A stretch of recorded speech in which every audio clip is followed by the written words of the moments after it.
In local theatre, distilled, dense, one-act shows might have a bigger edge than ever, with impatient, sophisticated answers seen as the culprit, but some creators are holding out.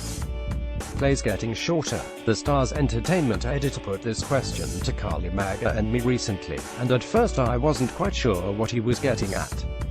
But then I looked back and saw the pattern of the 21 shows I've reviewed since this theatre season began in September. More than 15 have been a single act long. There definitely has been a gradual shift from the classic 3-act format with 2 intermissions, to a 2-act format with 1 intermission, to an extended 1-act play of 80 to 100 minutes, says John Karastamatis, Director of Communications at Mervish Productions.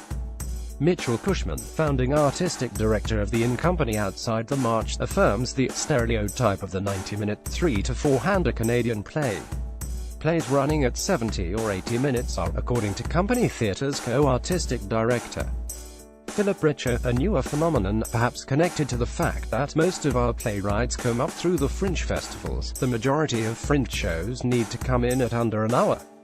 This brevity is also reflected in a tendency towards stripped-down titles. Infinity, Sequence, Slip, Grey, Reflector, Daughter, Trace and Cake are all new Canadian plays I've reviewed in 2017. Article continued below. Read more. The Lorix blends Sousa's whimsy with a strong environmental message of illusionists. Live from Broadway offers thrills for numerous magic-loving tastes. Blind actor Alex Bulmer leads the way into theatre's future. Economic realities are a factor, confirms Joanna Falk, literary manager of the Tarragon Theatre. Playwrights are told, or believe, that the plays can only have maximum 4 people and 1 set, and they end up writing these smaller plays in order to get produced. But that's not to say that Canadian playwrights can't or won't write big. Falk says that when she became literary manager of the Shaw Festival in 2007, she approached a number of writers asking if they had ideas for that organization's major stages. I found a lot of the time, writers had that big play in the bottom drawer, or that big play idea that they just never thought they'd be able to do because it didn't seem realistic. No one I spoke to about this question argued that shorter automatically means lesser, but rather pointed to different factors that may be shaping writers' tendency to scale down. TV's capacity to compact a full story arc into an hour or less, ounces increased ability to embrace fragmented, postmodern storytelling forms, and the pace and intensity of contemporary life, in the midst of which a short blast of fiction may be exactly what ounces crave. Brian Quird, artistic director of Night Swimming Theatre and director of the Banff Centre Playwrights Lab, says that 10 years ago when he was dramaturge at Factory Theatre, there were concerns about whether one-act plays really gave answers the money's worth. He senses a shift in the intervening years. Answers seem grateful for the distilled, dense experience of a long one-act play, he says. The concentration is one of its great satisfactions. Michaela Davies acknowledges that economic factors have shaped her and co-creator Polly Fokiv's choice to create a trilogy of 45-minute plays in site-specific, intimate locations, such as, most recently, a storage locker. You can rehearse a short play more thoroughly in 2 weeks than a longer piece, but Davis also underlines that their producing realities and creative approach go hand in hand. The plays depict intimate, pivotal personal moments happening in real time. We never want to have theatrical time jumps, she explains, an approach that lends itself to shorter theatre. Davis and Fokiv are some of a number of Canadian theatre makers who are finding innovative ways to break big vision projects into smaller pieces. Anita Majumdar can perform her Fish Eyes trilogy, 3 solo shows about different girls at the same high school, as separate works or all together, as was the case this autumn when Night Swimming's production, directed by Quird, played at Factory Theatre.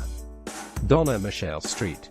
Bernard's ongoing project is nothing less than a theatrical account of every country in Africa, 54 in all, which she is writing and producing over a span of years, the most recent being Cake, which premiered last month at Théâtre Passé Murray.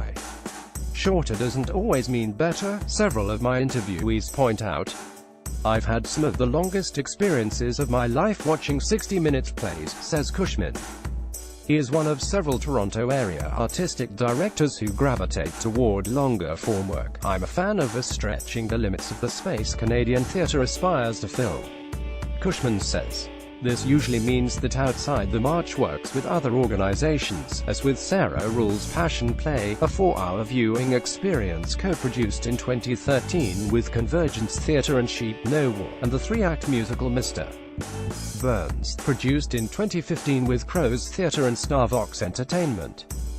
While Richo says he doesn't think about time at all when I'm choosing a play, he does acknowledge that most of Company Theatre's productions have been on the longer side, notably its most recent offering, Annie Baker's John, which was 3 hours long with 2 intermissions, and won pretty much every possible theatre award this year. Viewing patterns shaped by Netflix worked in the production's favor, Richo says. The structure of John mimicked binge-watching. Each of the 3 acts were 50 minutes, pretty much the length of a television program. So it was like people would watch an episode, get up, grab a snack and stretch the legs, and come back to watch another. John is an American play and Baker one of the country's most talked about theatre scribes. It is perhaps notable in this context that the 2017 Tony Award winner for Best Play, Oslo by J.T. Rogers, was the longest nominee by a long shot, running at nearly 3 hours, and was praised by the New York Times' Ben Brantley for being as expansive and ambitious as any play in recent Broadway history. Might Big be back, in the States at least? Holding to the principles, Outside the March and Company Theatre are currently collaborating on another contemporary epic, Jerusalem, by Jez Butterworth, which enjoyed huge success in London, England, in 2009 and transferred to Broadway, clocking in at 3 hours with 2 intermissions. It starts performances at Streetcar Crow's Nest on Feb. 13. Commercial theatres in Britain have resisted the move toward shorter plays, in part because bar sales tend to go down when there's no intermission. Vicky Hawkins, head of producing at London's National Theatre, confirms that West End theatre landlords usually add a no-interval charge to producers' contracts when a 1-act show is proposed. The same does not hold at Mirvish, says Cara Stamatis.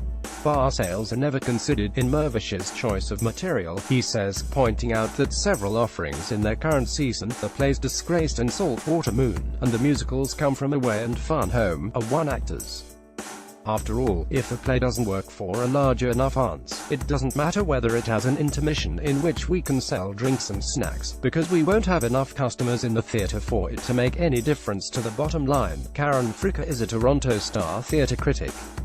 She alternates the Wednesday matinee column with